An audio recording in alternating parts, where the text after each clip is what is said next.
कर्मचारी मित्रांनो, नमस्कार. एम्प्लॉई हेल्प डेस्क या चॅनेलमध्ये आपल्या सगळ्यांचं स्वागत आहे.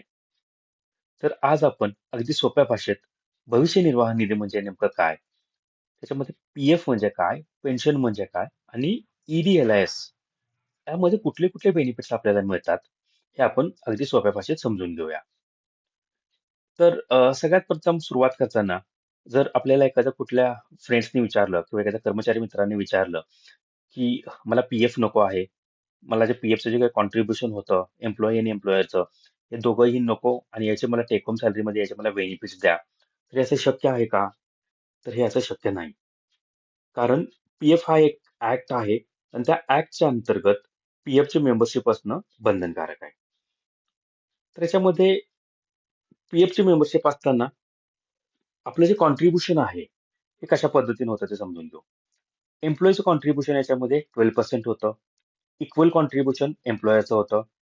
म्हणजे 12 प्लस 12 असे 24% म्हणजे 24% रक्कम जी आहे ही भविष्य निर्वाह निधीमध्ये जमा केली जाते. याच्यामधला एम्प्लॉयरचा जो कॉन्ट्रिब्युशन आहे त्यामधला एक सर्टन पोर्शन किंवा एक सर्टन पर्सेंटेज अमाऊंट आहे ही एक ऍडमिन मध्ये जातात. ऍडमिन चार्जेस म्हणून एक कन्सेप्ट आहे त्याच्यामध्ये ऍडमिन मध्ये जातात आणि ह्या ऍडमिन चार्जेस अंतर्गत सुद्धा आपल्याला काही बेनिफिट्स मिळतात. तो ईडीएलआयचे जे बेनिफिट आहेत जे employee deposit insurance linked scheme असं म्हणतो त्या स्कीम अंतर्गत सुद्धा आपल्याला काही बेनिफिट मिळतात. ते बेनिफिट्स कसे आहेत हे सुद्धा आपण समजून घेऊ. आणि याच्यामध्ये मग आपल्याला फायदे काय होतात? तर सगळ्यांनाच माहिती हे आहे की याच्यामध्ये पी-एफ जे काही आपलं अकोमोडेशन होतं तेवढेच अमाऊंट कंपनी भरते. त्या अमाऊंट वरती इंटरेस्ट मिळतो. तो इंटरेस्ट अगदी हा कंपाऊंडिंग इंटरेस्ट असतो. आणि सध्या भारतामध्ये ज्या काही गव्हर्नमेंटच्या इन्व्हेस्टमेंट स्कीम आहेत किंवा इन्व्हेस्टमेंट ज्या काही वेगळ्या वेगळ्या पद्धतीचे जे फंड्स आहेत याच्यामध्ये सगळ्यात जास्त बेनिफिट हे पी-एफ आणि सुकन्या समृद्धी योजना या दोन योजनेचेच आहेत. त्याच्यामुळे पी-एफ मध्ये मिळणारे बेनिफिट्स किंवा व्याजाच्या स्वरूपात मिळणारे बेनिफिट्स हे सगळ्यात एक टॉप स्कीम पैकी एक आहे असं समजायला काही आपल्याला हरकत नाही. आता पी-एफ समजून घेत असतानाच की पेन्शन मध्ये नेमकं काय आहे? आणि पेन्शन कधी मिळते? पेन्शनला कोण इलिजिबल असतं? हे आपण समजून घेऊ. तर पेन्शनसाठी आपल्याला पात्र होण्यासाठी मिनिमम 10 वर्ष त्या पेन्शनेबल सर्व्हिस आपली व्हायला पाहिजे. म्हणजे एखादा जर एम्प्लॉई 5 वर्षाच्या आत किंवा एखादा जॉब करतोय कोणी आणि कंटिन्युअस 5 वर्ष ई-पी-एफ किंवा पेन्शन अशा दोन्हीही कॉन्ट्रिब्युशन त्याचं होत आहे. तर त्या केसमध्ये त्याला पेन्शन मिळते का? तर नाही. आणि त्या केसमध्ये जर त्यानं सोडलं तर काय आहे? तर त्या केसमध्ये सोडलं तर जे काही त्याचे अक्युमुलेटेड अमाउंट आहे, पी-एफ असेल, पेन्शन असेल, हे दोन्हीचेही त्याला बेनिफिट्स त्याच्या कॅश स्वरूपात त्याला त्यावेळेला मिळतं. मग पुढं काय? तर जो एम्प्लॉई 10 वर्षापेक्षा जास्त ज्याची सर्व्हिस होईल, तो पेन्शनसाठी पात्र होतो. तर पेन्शनसाठी पात्र होतो म्हणजे त्याला पेन्शन कधी मिळते? लगेच मिळते का? तर नाही मिळत. त्याला पेन्शन जे आहे, ते त्याचे जे काही मिनिमम सर्व्हिस क्रायटेरिया आहे, म्हणजे 60 वर्ष सध्याच्या याच्यामध्ये 60 वर्ष जर एम्प्लॉयीची कंप्लीट झाली, तर 60 वर्षानंतर त्याला काय होतं? पेन्शन चालू होते. जर समजा की एखादा एम्प्लॉयी आता जॉईन केलंय, त्याला 10 वर्षाची सर्व्हिस पूर्ण झाली. सर्व्हिस पूर्ण झाली, पण त्याने असं डिसाईड केलं की मी पुढे जॉब नाही करणार. मला काहीतरी मी स्वतःचा बिझनेस करेन किंवा मेडिकल रिझन्स असतील किंवा कुठे बाहेरच्या देशात जो स्थायिक झाला, तर त्या केसमध्ये काय? तर त्या केसमध्ये त्याला पी-एफचे जे सर्व पैसे मिळतात, त्याचा पी-एफचा सगळा फंड जो काय आहे अक्युमुलेट तो सगळा फंड व्याजासहित त्याला मिळतो आणि त्या केसमध्ये त्या एम्प्लॉईला पेन्शनचं सर्टिफिकेट मिळतं.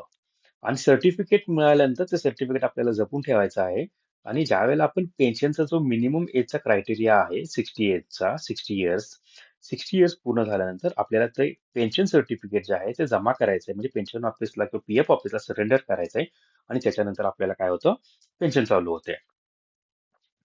आता पी-एफ वरती थोडंसं आपण बोललो, पेन्शन वरती बोललो. आता ई-डी-एल-आयएस म्हणजे नेमकं काय? ई-डी-एल-आयएस ही एक employees deposit link insurance scheme. लक्षात राहण्यासाठी तुम्ही इडली हा शब्द वापरू शकता. या इडलीमध्ये आपल्याला एक्झॅक्टली बेनिफिट काय मिळतात, की आपल्या बऱ्याचशा लोकांना माहिती नाहीये, की बऱ्याचशा आपल्या कर्मचाऱ्यांना किंवा एम्प्लॉईजना माहिती नाहीये, की जर सर्व्हिसमध्ये जर एखाद्या कर्मचाऱ्याची, आपल्या मित्राची जर अनफॉर्च्युनेट कोणाची जर डेथ झाली, तर त्या डेथमध्ये त्या एम्प्लॉईला या स्कीम अंतर्गत एक सर्टन बेनिफिट्स मिळतं.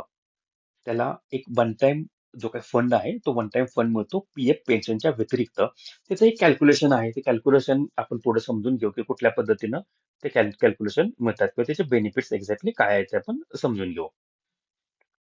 आता परत की बेनिफिट्स काय आहेत पीएफ, ईपीएस आणि इडलीचे? तर सगळ्यात माहिती आहे की आपण बोललो की हे एक सोशल सिक्युरिटी ऍक्ट आहेत, सोशल सिक्युरिटी लॉ आहेत. याच्यामध्ये सगळ्यात मोठा बेनिफिट आहे की रिटायर्ड स्कीम आहे. दुसरं की आपल्यानंतर आपली फॅमिली प्रोटेक्शन राहते. आज आपल्याला माहितीच आहे की किती धकाधकीचं जीवन झालेलं आहे.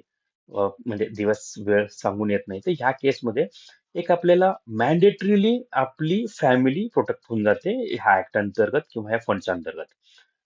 इडलीच्या अंतर्गत जे इन्शुरन्स कव्हरेज आहे ते इन्शुरन्स कव्हरेज मिळतं. तो पुढच्या पुढच्या स्लाइडमध्ये आपण पाहू की ते बेनिफिट कसं मिळतं. त्याचे टॅक्स ऍडव्हान्टेजेस सुद्धा आहेत.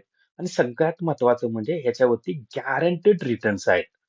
तर तुम्ही मागच्या 3-4 वर्षाचा जर ट्रेंड पाहिला तर मोर दॅन 8% एव्हरी इयर आपल्याला पीएफच्या थ्रू इंटरेस्ट च्या स्वरूपात आपल्याला बेनिफिट मिळतं किंवा तेवढ्या रकमेचे आपल्याला व्याज जमा होते. आणि ही जे व्याज आहे हे कंपाऊंडिंग इंटरेस्ट टाईपमध्ये होते किंवा कंपाऊंडिंग बेनिफिट मिळते. म्हणजे रकमेवरती व्याज आणि त्या व्याजाच्या रकमेवरती सुद्धा पुढे फर्दर अजून ऍडिशनल बेनिफिट आपल्याला मिळतं. आता हे जे काही रिसेंटली काही अपडेट्स आहेत पीएफ आणि पेन्शनच्या रिलेटेड याच्यामध्ये आपण फारसं काही डिस्कशन नाही करणार आहोत. कारण ते सध्या आपल्या आजचा विषय नाहीये.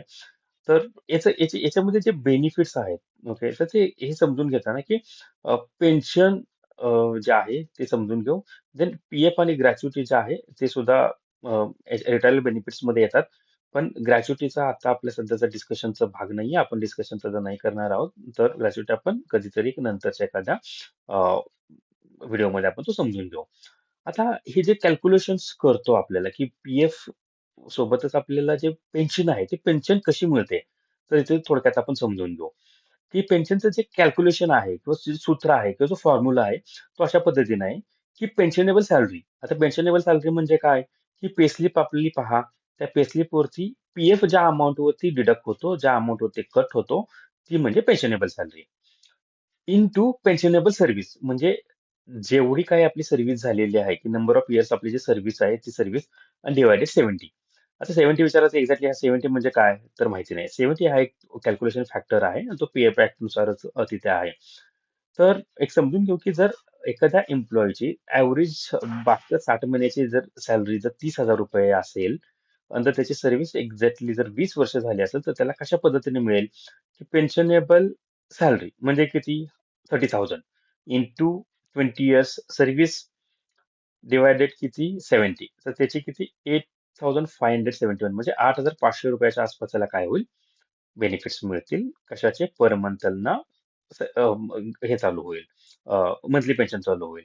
अगेन ग्रॅच्युटी आपण आता नाही बोलणार, की जर सर्व्हिसमध्ये असताना एखाद्या कर्मचाऱ्याची जर डेथ झाली, तर त्या केसमध्ये काय आहे? ही ॲव्हरेज मंथली सॅलरी, ओके. जर म्हणजे मागच्या 12 मंथ पहा, 12 मंथची ॲव्हरेज सॅलरी इंटू 35, ओके. आणि ह्याचं एक कॅपिंग आहे. याचं म्हणजे अप टू किती मिळतं त्याच्यामध्ये मॅक्झिमम 7 लाखापर्यंत त्याच्यामध्ये बेनिफिट मिळतो. म्हणजे जर 7 लाखापेक्षा जास्त जरी आपलं कॅल्क्युलेशन येत असेल, तर याचं सिलिंग लिमिट आहे, हे सब्जेक्ट टू 7 लाख रुपीज. आणि पेन्शन कम्युटेशन ऑप्शन्स असं त्यांना आपण पाहू. आता पीएफ आणि ईपीएफचे एक्झॅक्टली बेनिफिट्स काय आहेत, ओके, किंवा ईपीएफ आणि पेन्शन स्कीमचे एक्झॅक्टली बेनिफिट्स काय आहेत हे आपण समजून घेऊ.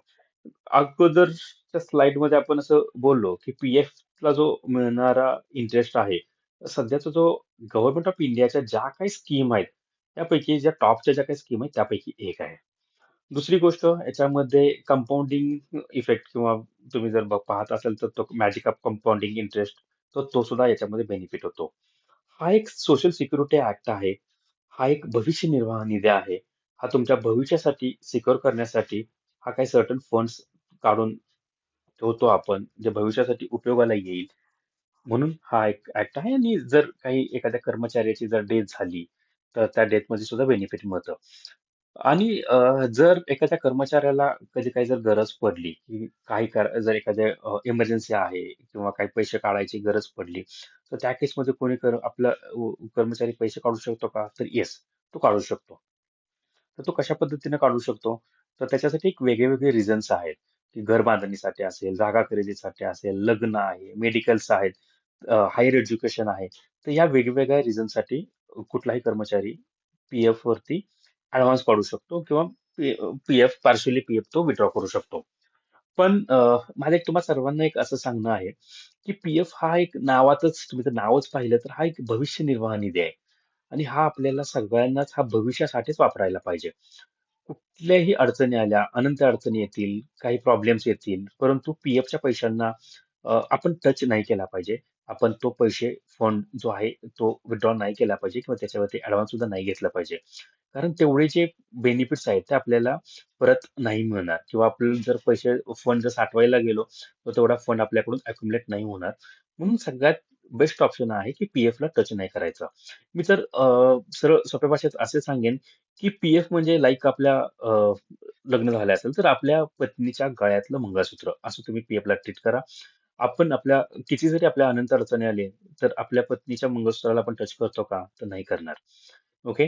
तर त्याच पद्धतीने पी-एफ बऱ्याचदा लोक असं विचारतात की मी माझं पर्सनल लोन आहे, 15% 20% व्याज आहे, ते पैसे काढून मी इकडे भरू का? मी पी-एफचे पैसे काढून शेअर मार्केटमध्ये टाकू का? मी पी-एफच्या पैशात होम लोनचे जे आहे ते होम लोन रिटर्न करू का? तर अँसर इज नो. तुम्हाला ते नाही केलं पाहिजे. कारण हा एक सोशल सिक्युरिटी ऍक्ट आहे आणि हा तुमच्या भविष्यासाठीच बनलेला आहे. हा फंड जो आहे तुमच्या भविष्यासाठीच आहे आणि आपल्या सगळ्यांच्या म्हातारीच्या किंवा म्हाताऱ्याच्या काठीचा आधार असणार आहे. त्यामुळे पी-एफला कोणीही धक्का लावू नका, काढू नका. इनफॅक्ट तुम्ही एक कंपनी सोडून दुसऱ्या कंपनी जर कधी जात असाल, तर त्या कंपनीत जाताना पी-एफ हा विथड्रॉ करू नका. पी-एफ हा ट्रान्सफर करा. ट्रान्सफर करून घ्या. कारण तुम्ही जर कधी विथड्रॉ करताना जरी तुम्ही एक कंपनी सोडून दुसऱ्या कंपनीत जरी जाताना जर तुम्ही पाहिलं असेल, तर बऱ्याचदा असं असतं की किंवा तुम्ही क्लेम करताना की तुमचा पी-एफ जर सपोज जर आज एखादा कर्मचाऱ्याने सोडला, तर उद्या तो लगेच विथड्रॉ करू शकत नाही. त्याच्यासाठी सुद्धा 60 डेजचा मिनिमम 2 मंथचा क्रायटेरिया आहे. कारण गव्हर्नमेंट सुद्धा असं वाटतं की याच्यामध्ये काय व्हावं, की पी-एफ जो आहे हा ट्रान्सफर करावा आणि त्याला नवीन नोकरी मिळेल, कुठे ना कुठेतरी ट्रान्सफर होईल आणि हा फंड याचा कॅरी होईल. तर मित्रांनो, धन्यवाद. या बाबतीत तुम्हाला व्हिडिओ कसा वाटला मला